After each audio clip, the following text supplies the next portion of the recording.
After a 2-week hiatus, we are back with another video cast here on Pittsburgh Sporting News. I'm Michael Waterloo, joined by Mr. Gar Mercury making his triumphant return, as well as the most hated man in Pittsburgh right now, John Penline. Well, most hated man after Mark Madden and Colin Dunlap. So, welcome, guys. How's everybody doing? Doing fantastic. Great to be back with you guys. Good. Great. John? I'm doing great, Michael.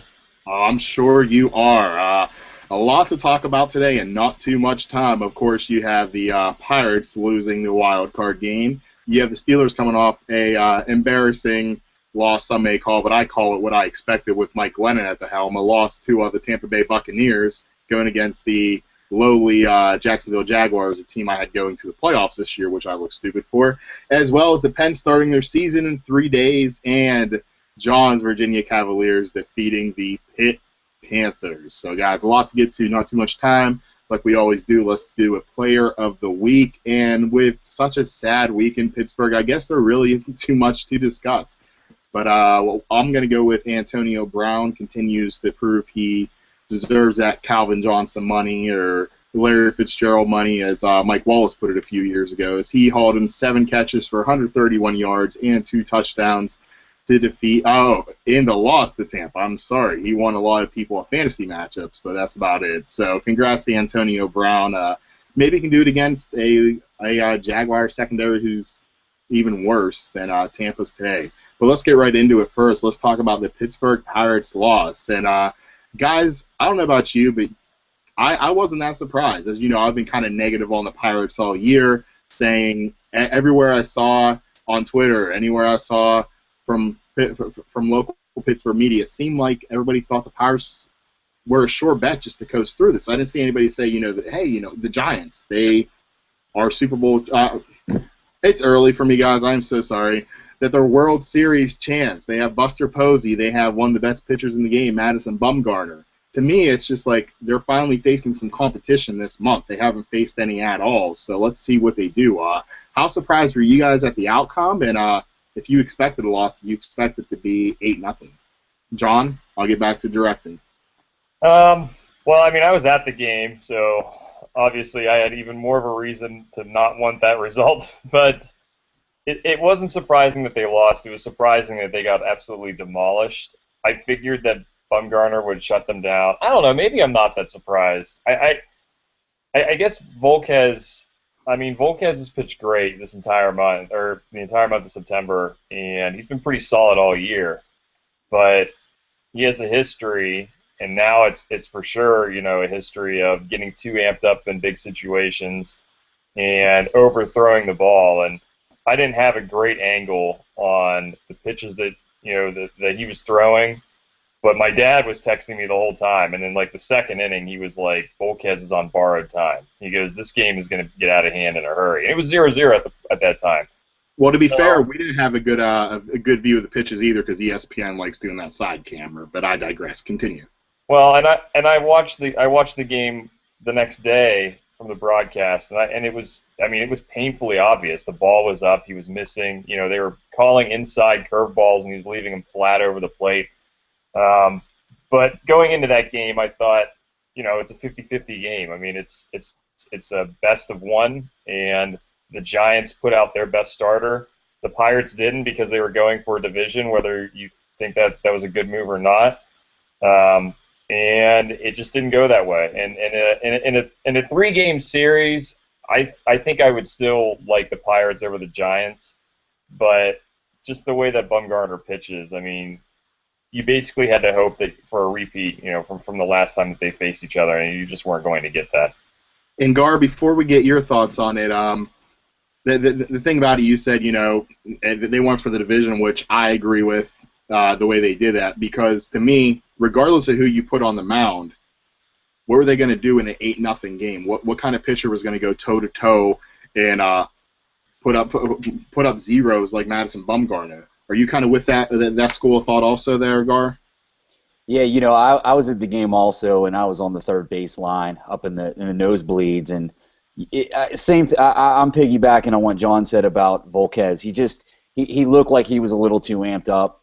Pitches were going way high, and you really kind of had that feeling in the third inning that things might go south real quick. And unfortunately, the lines were crazy everywhere at the stadium. I've never seen anything like it, including last year. And I was in the Quaker Steak and Lube line when that grand slam happened, and you knew the game was over. You hate to say that, but 4-0 with Madison Bumgarner on the mound. You know, my dad and I talked about it on the way down to the game. I didn't have a good feeling about the game, which normally means the Pirates are in good shape, but Madison Bumgarner is such a good pitcher. He's an animal out there. You had that feeling that he was going to latch on to the moment and make it count. And, you know, if there's one thing, the last point I'd make is the one redeeming quality, because I did agree with John until last night. I thought the Pirates were the better team, but you got to give the Giants a ton of credit. They've won 2 World Series in the last 4 years for a reason. They're really circling the wagons. What a huge win last night for them. I mean, talk about just putting a dagger in the heart of a team. They were able to do it last night, and the Giants are a pretty good ball club. They're kind of like Kansas City. You kind of scratch your head and say, how are they doing it when you look at their lineup, but they find a way. Because Kansas City Royals are the best team in the league. That's why. You know what? They're fun to watch. The lineup in San Francisco is head and shoulders above that lineup in Kansas City. Okay, I don't even know who Lorenzo Cain is, but he's hitting third for them, and that just absolutely puzzles me to no end. They've got like 1.5 hitters on that team. I love Salvador Perez. I think that guy is an unreal catcher. I watched him throw out Mike Trout a couple nights ago. The guy can play. There's something going on here. We got a jersey coming. Yeah, we do. This always makes a ton of sense, too. The Eagles / Oregon / Kansas City fan that we've got. / Kansas City fan, you're damn right. There you go. Yeah. I love it because it pisses off all the baseball fans, the sabermetric heads and everything like that. They just bunt and bunt and bunt. I know, John, you should. I texted you during the wild card game. I'm like, bunts suck. You're like, dude, I'm in bed. I did. I went to bed because I wanted to get a good night's rest so I could see the Pirates get crushed the next day. But such a fun. Go ahead. The anti-bunting crowd is just funny. It's hilarious. I mean, the Royals bunted 3 or 4 times in that wild card game, and I would like to say that at least 3 of those runs scored, and they needed every single run. And I think. And I understand what people say, you know, if you want to bunt, like, in the second inning, okay, fine. But, like, at the same time, I mean, the runs are more important than the outs. And how many times have you seen a guy swing away with a man on first and ground into a double play? To me, it just blows my mind. It's like the 9th inning, a leadoff single, and you only need 1 run to win, and people go nuts because the guy bunts him over to second. You just put him in scoring position. A single wins the game. And people were up in arms. People were up in arms because they bunted him to second, then he stole third. The guy who stole third, he led all of baseball in steals of third base. I mean, I know it's easier to steal second base, mathematically, everything like that, it is, but couldn't, I mean, as a baseball guy, John, I mean, isn't it some guys just are more comfortable stealing third? Some people just get a better jump doing it. Some people have a better feel. In that situation, I think that's what it was. And, I mean, I absolutely love watching them play baseball. They are so exciting, and I think anybody who doesn't have a team in the playoffs right now, and the Cardinals, once they, you know, if they lose, everybody's pulling for the Royals. Everybody loves that feel-good story. You see it with Butler. You see it with VCU. You see it with Florida Gulf Coast. People pull for those teams in March Madness. It's the same in baseball or any other playoffs. People love that feel-good story. Last year, it was the Pirates people were pulling for. This year, it's the Royals. And I tell you, it would have been a hell of a World Series if it was the Royals and the Pirates. Well, and I mean, if you love strategy, if you love the bunting, and I mean, watch college baseball. I mean, that's college baseball to a T. I mean, Virginia last year, I mean, they were the #1 team in the country pretty much all season. They made it down to, you know, the final game, and they lost by 1 in the national title game. I mean, they had one of the best power hitters in the country, and he was squaring up the bunt to move guys over. I mean, how many times do you see that? I mean, you'll never see Andrew McCutchen drop a sacrifice, you know, bunt. Now, granted, I think if we saw that, we would lose our minds. But if it's in a big situation and you think that, you know, he'd be better off doing that, and he does that, and the next guy up gets the run in, you win. You Yep. know, and I saw that all year from the baseball team, and you see that a lot from college baseball. So Twitter was so quiet when that happened during the wild card game, and I couldn't be more happy. Now, Gar, let's get back in the Pirates a little bit here. Before we get into the re-signing of Edinson Volquez, Francisco Liriano, who ended up proving me wrong by the end of the year, I'll take claim to that, and Russell Martin. John, the other day, he was talking about on Twitter saying the next reclamation project, and I don't want to get this wrong, John. I believe you said Brandon McCarthy. You'd like to see him come to the Bucs. Is that correct? well, I don't see him as a reclamation project. I see him as a solid pitcher. So Oh, okay. And then right, yeah. and then I chimed in. I said Justin Masterson basically is the next reclamation project. And John said if Sears could fix him, oh my God. Are you kind of on board with that too? Just with his strikeout potential that he's shown in the past, is that someone you like to see don the black and gold, Gar? You know what, Justin Matherson's a pretty interesting suggestion there. You know, he really stunk late in the season once he was traded to the Cardinals. But he's got good stuff, and you know what?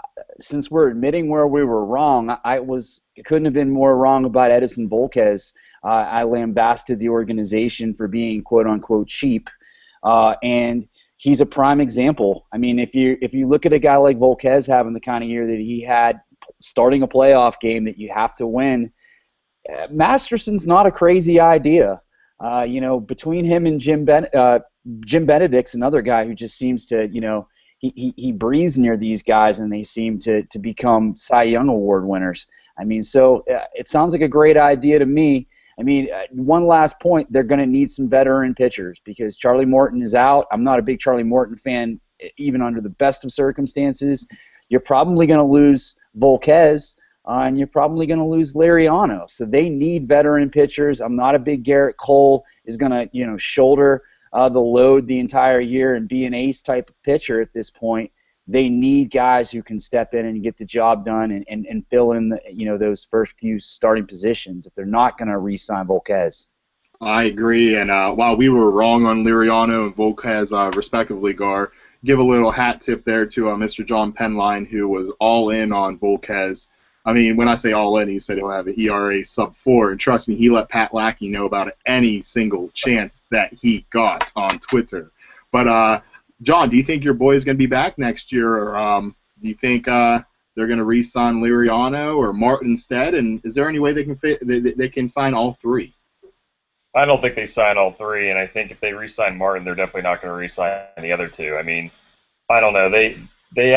Somebody asked Volquez if he and Liriano were a package deal because they're best friends, and Volquez kind of laughed and he said that he'd like to come back because he really liked it here. But everybody says that at the end of the year. When the money gets thrown on the table, it's a different story. Mm-hmm. If I'm Volquez or Liriano, I mean, you know, I'm early 30s. I mean, this is my chance to get a big contract. There's no way I'm going to end up getting it from the Pirates, especially if they actually do put everything into trying to re-sign Russell Martin. You know, I mean, Volquez and Liriano were kind of left for dead by other clubs, and you can bet that's not going to happen during free agency. The one saving grace might be that the pitching market is actually really, really strong this year. I mean, we mentioned Brandon McCarthy, but don't forget about, you know, John Lester, who's inevitably going to sign with the Cubs. That's going to happen before next March. James Shields too.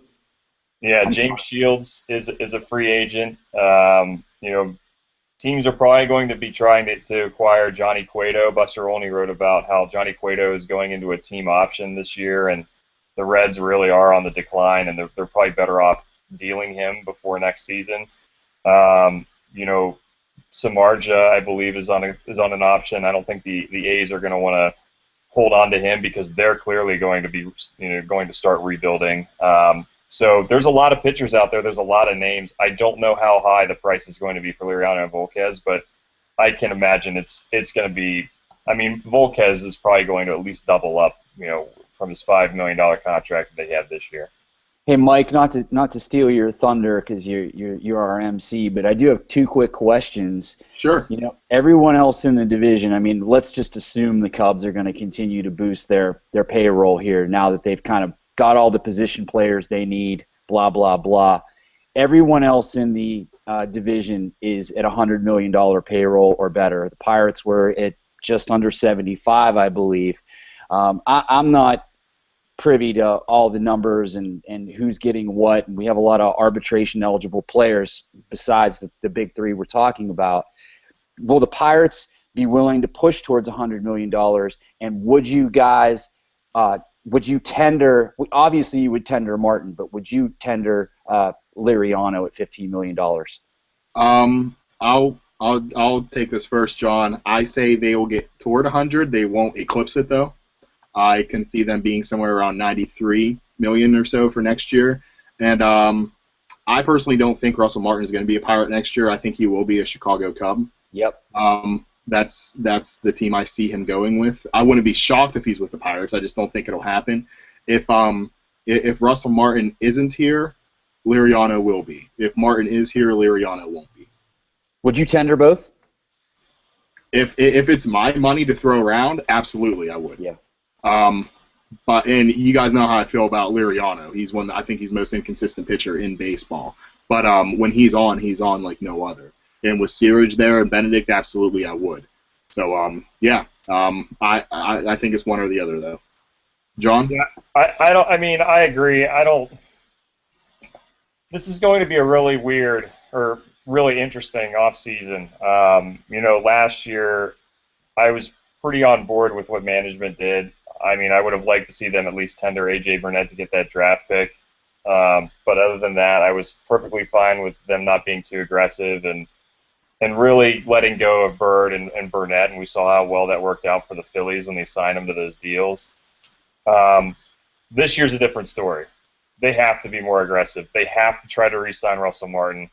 If they don't get it done, they at least have to go out and try to find somebody in the rotation. They absolutely cannot go next season with Jeff Locke as their number 3 pitcher and Vance Worley as their number 4. I just, like you said, Gar. I mean, I personally, if he doesn't get hurt, which is always completely up in the air with pitchers, but if Garrett Cole is able to throw 200 innings this year, I think he's solid. I think he's around a 3 ERA, over 250 strikeouts possibly. I think he has a huge year for them, but that's not going to be enough. And they absolutely just cannot afford to be conservative like they usually are. They have to be more aggressive in the offseason. So I would try to throw everything I could at Russell Martin. I wouldn't go more than 3 years. So if you have to pay a ton of money for 3 years, I'd do that rather than give him 4 or 5 because he's just not going to be the same player 4 or 5 years from now.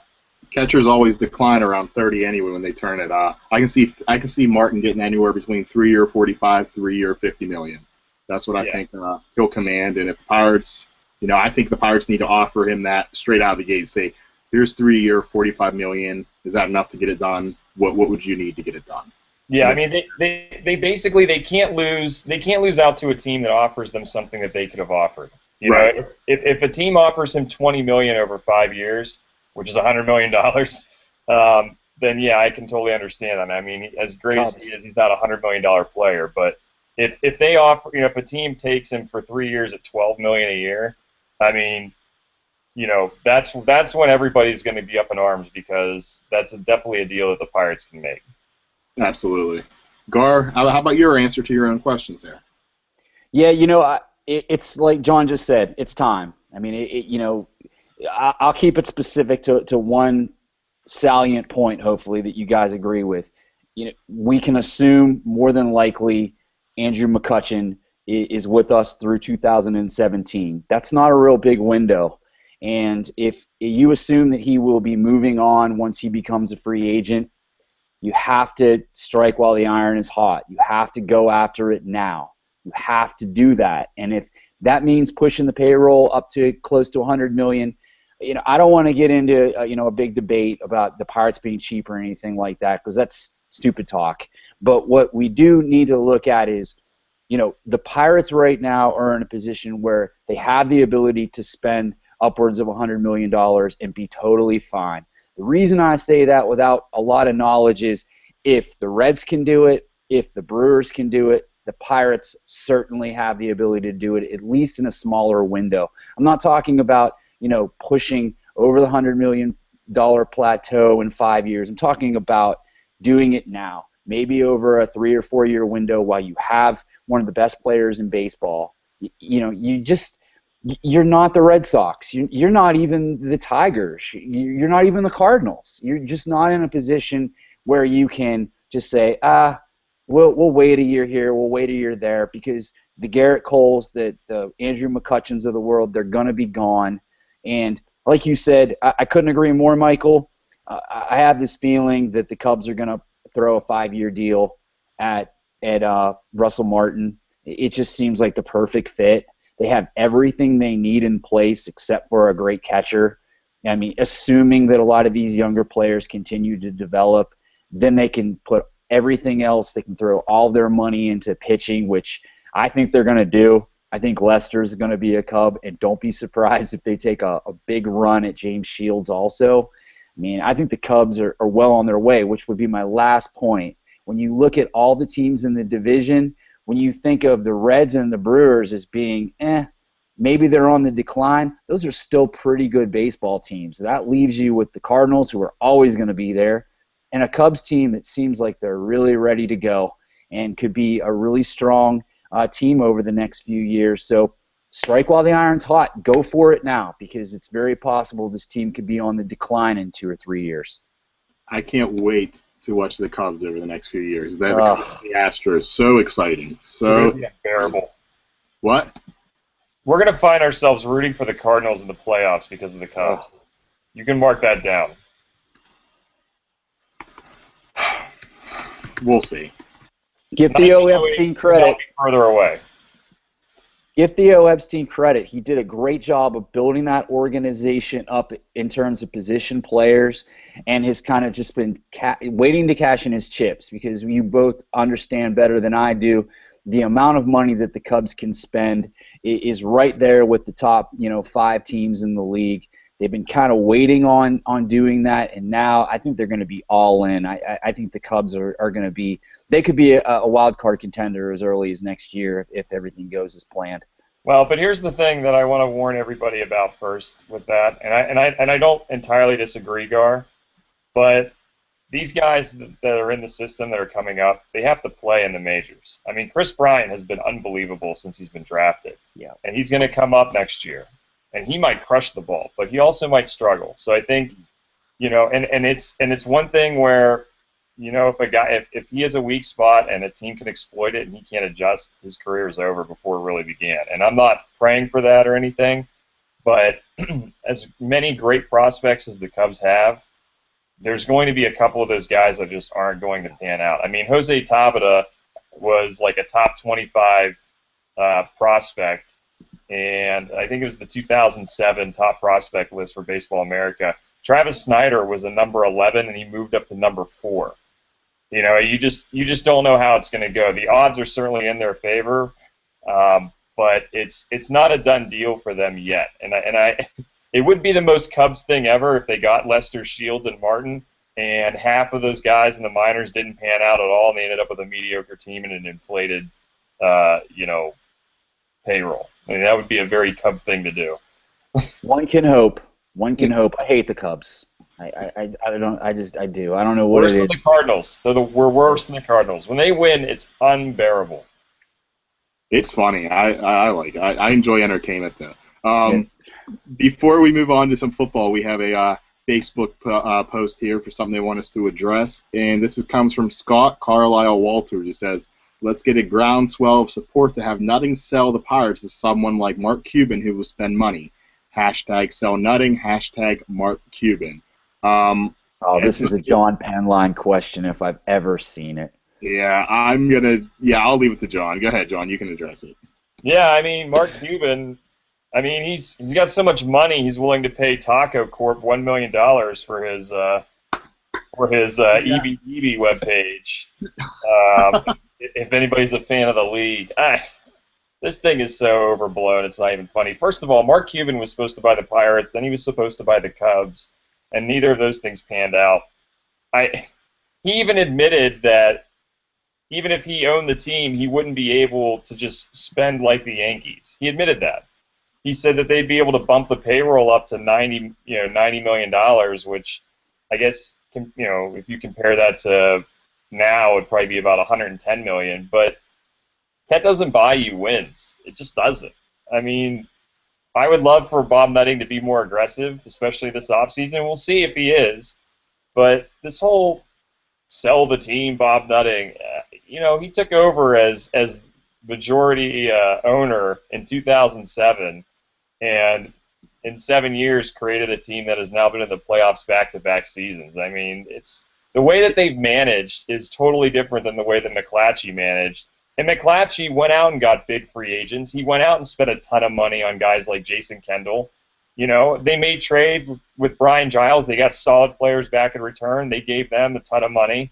And it didn't work out. They sucked. They were a sucky team. I'm done with this. The thing is, it's a business. Bob Nutting's making so much money. Why would he sell it? Why? Yep. It makes Hey, Mike, what's the guy's name that asked the question? I believe Carlisle something. Let me get back. Thank you for watching. We appreciate you. Absolutely. For taking the time. The quick answer that I would give there is one of the problems with you specifically bringing up Mark Cuban, and I used to be in your corner, dude. One, Major League Baseball thinks that Mark Cuban is like the Antichrist. There is no way in hell he will ever own a baseball team. I may end up being wrong, but Major League Baseball, he wanted to buy the Texas Rangers, if I remember correctly, and Major League Baseball just basically said there's no way. And if you want to talk about maybe the NFL is more of a old man's club that's going to basically lock out who they don't want, they do not want Mark Cuban in Major League Baseball. There's just no question about it. And unless the game declines and they really need something to kind of give them a jolt, I could see maybe him being the next Steinbrenner, the guy who maybe throws a bunch of money and says crazy things and does all those other things that maybe Major League Baseball would embrace. But I just don't see it happening. There's just no way that's going to happen. And I agree with you guys. You're going to go into a state of shock here, gentlemen, but I tend to agree. Bob Nutting has done a pretty good job, but this is the litmus test. Let's see what he does in this offseason. He's been, the Pirates have been bottom 3 in payroll the entire time that he has owned the Pirates. That's not an indictment. That's just a fact. Now it's time to see if they can maybe move up towards that middle of the pack. We're not asking them to spend $200 million. Get up towards $100 million. I'm not going to repeat myself, but get into that window of 3 years and make it happen. Well, and one more thing. I agree with you, by the way. This is weird, dude. We should just stop now, okay? I agree. I agree with what you're saying, and there's a lot of fans that also share that sentiment. But to all of those fans out there, if they re-sign Russell Martin and the payroll does go up to $100 million, can we finally put to rest this whole Bob Nutting shouldn't own the team thing? Because since he took over, we've heard they'll never get a draft pick that they're supposed to. They'll always sign for cheap. Well, they ended up spending so much that they had to change the rules. So did the Nationals. The Nationals and the Pirates are the reason why you have a salary cap in the amateur draft. We heard, well, when are they ever going to lock? They'll never lock up one of their big-time guys. Well, they got McCutchen and Marte, who, by the way, is going to be a monster next year, assuming he's able to carry over what he did in the second half. They're never going to be able to get a big-time free agent. Well, considering that they got Russell Martin away from the Yankees, they spent a decent amount of money for him. I mean, they didn't spend $100 million, but they spent a lot of money and outbid the Yankees for him. And he ended up being a pretty integral piece for the last 2 years. Yeah, I mean, I understand that they have to try to re-sign him, and I agree 100% they have to be more aggressive. That's been my main point since we started talking about this. But if they are able to pull this off, I really would like the fans to just for a second have a Coke and a smile and just sit there and realize that the owner that they have is not the worst owner in baseball, and that he has actually helped this team go from a complete joke franchise to one that has made the playoffs back-to-back years and was one game away from going to the NLCS last year. I agree. Yeah, well, thank you for your comments, Scott, and thank you for watching. But yeah, that's just a quick thing that we understand the in the moment attitude. After they just lost, the I'm frustrated. Sleep on it for a few more weeks, a few more months, and yeah, you'll be fine there. We're running out of time here, also. We have about 15 minutes left. Let's talk some Steelers as they go to face the Jacksonville Jaguars today, and this kind of reminds me of the game last week. Everybody's like, okay, it's the Steelers. Well, if you ask anybody in Pittsburgh, they'll tell you how many Super Bowls they have as their only argument for any football discussion ever. But, that's besides the point. Against the really bad Tampa Bay Buccaneers team. So Steelers are just going to crush them, go to 3-1. This team's going to be, on the right track. Then they lose the last second because the defense is horrible. Now, today they go against the rookie-led Jacksonville Jaguars with literally rookies everywhere, it seems like. Marquise Lee, even though he's hurt today, Allen Hurns, undrafted rookie, Allen Robinson from Penn State, and Blake Bortles going today. And then they have running backs Toby Gerhart, shoestrings, I can't remember his name, the running back, Denard Robinson, and Storm Johnson. So, I mean, this team does not look like it has a lot on paper, but would either of you guys be surprised if if Jacksonville just came out and just beat on the Steelers? I know people have picked that. I mean, I hate to say this since we're Pittsburgh Sporting News, but the Steelers suck, guys. They absolutely suck. At least the defense. The offense looks good, but man, God, what's going on with that defense out there? Yeah, well, I don't want to beat a dead horse that I probably did several shows on, but, the Steelers approach the cornerback position like the New England Patriots approach the wide receiver position, with just an unbelievable amount of hubris, arrogance, whatever you want to say. They just don't seem to think that the positions are important, that they can just kind of fill it in with the B.W. Webbs of the world. I don't think that the Jacksonville Jaguars are going to win today, but it certainly would not shock me if they did. It would not shock me if Blake Bortles threw for 300 yards and threw for 3 or 4 touchdowns today. I mean, I see this being a high-scoring game, and there probably will be 30,000 Steeler fans. My father-in-law will be there, in fact, this afternoon. Steve, how you doing? Enjoy. But the defense is really not very good, and they're not getting pressure to the quarterback. Guys like me talk about the cornerbacks ad nauseum till you want to shoot yourself, but they're not getting to the quarterback. They have a linebacker, Jason Worlds, who's top 3. He's paid the top 3 outside linebackers in the game, and he is not getting it done. He is not getting it done. No pressure on the quarterback. It's a really nasty combination. This defense, like you said, sucks. And I'm not sure if it's going to get much better. And what really sucks is the schedule is going to get considerably more difficult in the coming weeks. And, you were talking about visceral responses of fans after games, man. If they don't get it done today, I'll tell you what, it's going to be a rough time. I think even the great Dick LeBeau might start feeling some heat. It's going to be fun to watch if they don't don't win, just from an entertainment point. I can't wait to get on Twitter and see the meltdowns in our posts, the comments on our posts. It's going to be excellent. I cannot wait if it happens. John, what's your take? Are you kind of in agreement with Gar there? I know I am. They're going to crush Jacksonville because Jacksonville flat out sucks. They do. They're so god awful. I mean, even the Steelers won't screw this up. The Tampa Bay game wasn't really that surprising to me. When I was on Trib Live last week, they kind of asked me what I thought, if I thought they were going to win or not. And I said, I think the Steelers will win, but I think it's going to be a lot closer than people think. Because this team, and I said it wouldn't surprise me if they lost just because this team has such a propensity for a huge letdown. And, they kicked the crap out of the Panthers, which now doesn't seem, all that impressive because the Panthers have been getting just dragged all over the field all season. But, and they had the extra day's rest, and they were so flat in that Tampa Bay game. And I think today they know that they can't afford to lose to go on whatever quest they're going for. I don't know the division. Is that realistic? But they know that they can't lose today, and I think they'll absolutely destroy Jacksonville. But yeah, I mean, they're not going to draft corners in the first round. They're just not. They've drafted 2 in the last 30 years, Deion Figures and Rod Woodson, and that's just not their style. I mean, Dick LeBeau's defense is all about getting pressure, and like you said, Guard, they're not getting any pressure at all.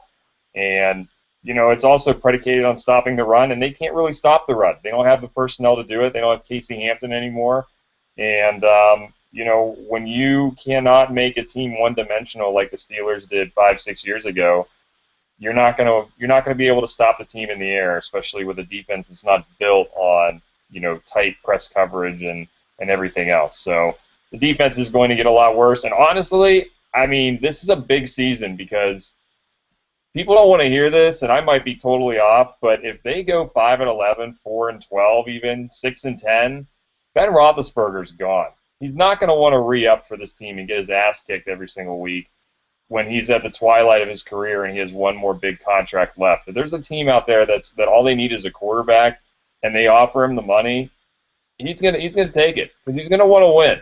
And he talks. I know he talks about how he wants to be a Steeler his whole life. But again, when the money hits the table and there's a team calling saying, "Hey, we've got some defense, we've got a decent offense, we just need a quarterback to tie it all together," he's going to say, "Am I really going to want to come back to a 5-11, 6-10 rebuilding team?"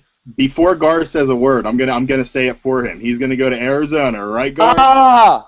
Yes, Michael John. I got to throw this by you because when you go on long walks with your dog on the North Country Trail and you always think sports, you think about these scenarios.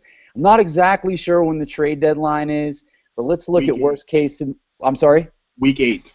Okay, so let's just say perchance the Steelers lose to the Browns, lose to the Texans, lose to the Colts.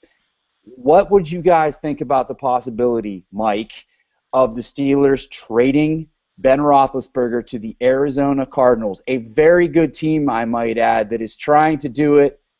Yeah, they're trying to do it with his name's they're at Michigan State, Drew Stanton, and you know what, Carson Palmer, he might be done for the season.